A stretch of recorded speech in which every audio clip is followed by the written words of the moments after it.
In our previous lesson, we tried to understand the importance of sorting as a computational problem. We have so many sorting algorithms designed over a period of time, mostly to improve upon the previously designed algorithms. Now we will study and analyze these algorithms one by one. And the first one that we want to talk about, that we will be covering in this lesson, is selection sort. Selection sort, in my opinion, is the simplest sorting algorithm, and this is what one would do most intuitively. Okay, so let's get started. Let's think of a simple sorting scenario. Let's say we have a set of cards and we want to arrange these cards in increasing order of rank. One simple thing that we can do is, initially we can keep all the cards in our left hand, and then first we can select the minimum card out of these cards and move it to the right hand. Now once again, from whatever card is left in the left hand, we can select the minimum and move it to the right hand next to previous cards in the right hand, and we can go on repeating this process. So at any stage during the process, the left hand will be an unsorted set of cards and the right hand at any stage will be sorted set of cards. So after 3 and 4, 6 will go to the right hand, and finally 9 will go. So in the end, right hand will be a sorted arrangement of cards. Cards will be sorted in increasing order of rank. Now let's say we want to write program to sort a list of integers given to us in the form of an array. Something like this. We have an array of 6 integers here. So we have indices from 0 to 5. Let's name this array A. To sort this list, we can do something similar to what we were doing for our cards example. We can create another array of same size as A. So we have another array of size 6. Let's name this array B. Now we can start creating B as a sorted list by selecting the minimum from A at each step. There will be multiple passes on A. In the first pass, 1 will be the minimum, so 1 will go at 0th position in B.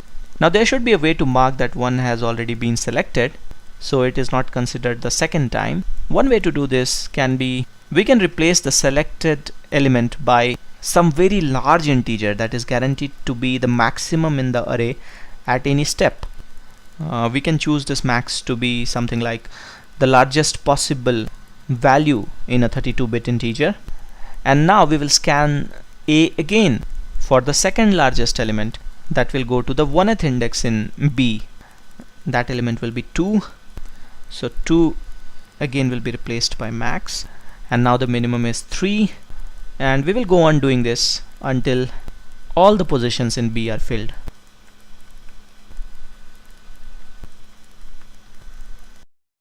In the end, we can copy the content of B back to A, so A itself will become a sorted arrangement of its initial elements. This logic will work fine, but if you see, there is this extra memory requirement for this auxiliary array or this temporary array B that we are creating, and larger the size of A, larger is the extra memory requirement for creation of this temporary array B.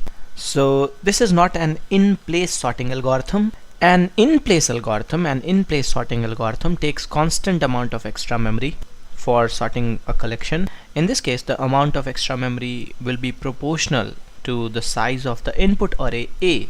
We can do something similar where we will select the minimum element at each step, but we will not have to use this extra array, this extra memory, and the algorithm will be in place. I have drawn this unsorted list again. What we will do now is, once again we will look for the minimum element in the array. So we will scan the whole array to find the minimum. The minimum in the array is 1. Now instead of filling up 1 at 0th position in another array B, what we can do is we can swap 1 with the element at 0th index, because that's where 1 belongs. It belongs to 0th index. So 1 goes to the 0th index and 2 comes to index 3. Now we need to look for the next minimum, and 1 need not be considered. And if you see, it's pretty easy now. We can scan all the elements from 1 to 5 in order to find the second minimum. The minimum in the range 1 to 5 is 2 at index 3.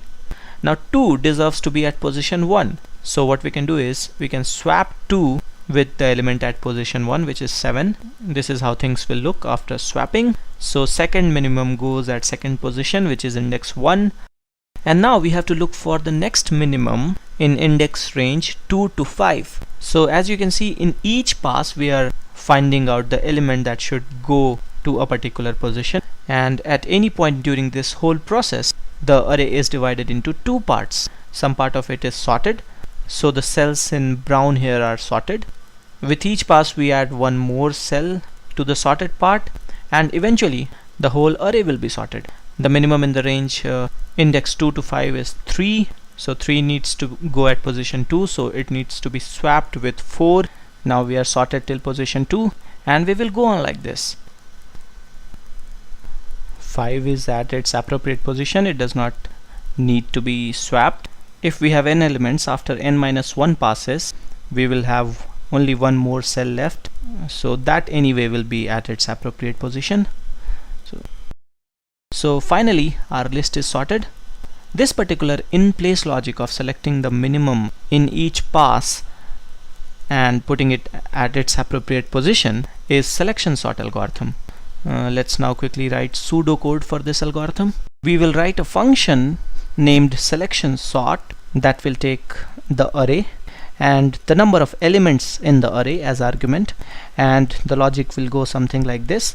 We will run one loop with a variable I starting 0 all the way till n minus 1, and in each iteration of this loop we will set the element at ith position appropriately. And so first we will put the minimum at 0th position, then we will put the second minimum at 1th position, and so on. In fact, we only need to run this loop till n minus 2, because once we are done with all i's till n minus 2, n minus 1, the element at position n minus 1 will anyway be appropriate at the correct position. Now inside this for loop we will have another variable that will store the index of the minimum element. For ith element, to find the minimum we will scan the array from I till n minus 1. So what we can do is, initially we can say that ith element is the minimum element, and then we can run a loop from I plus 1 till n minus 1,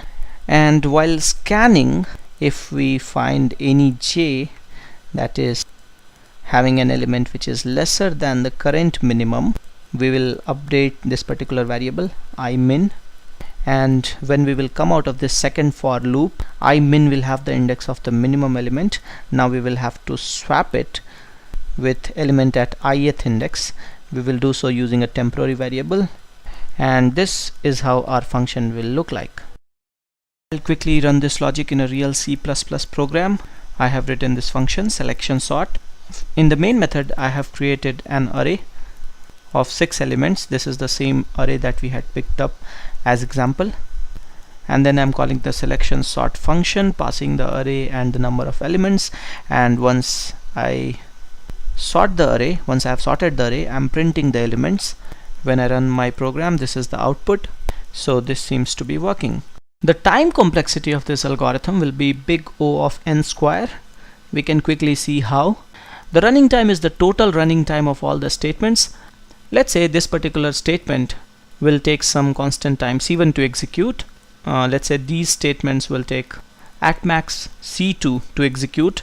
I'm assuming their running time together in the worst case, and let's say these statements will take c3 time in the worst case.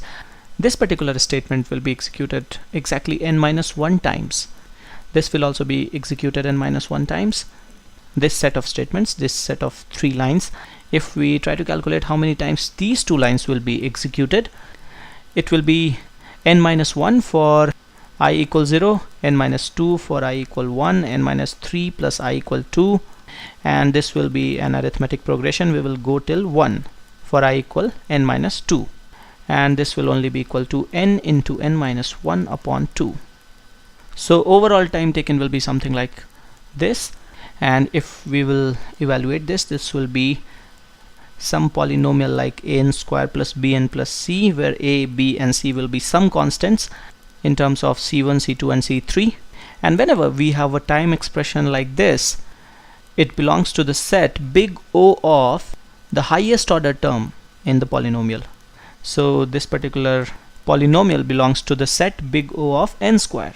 If you do not know about big O notation and time complexity analysis, we have one complete series on time complexity analysis. You can find a link to it in the description of this video.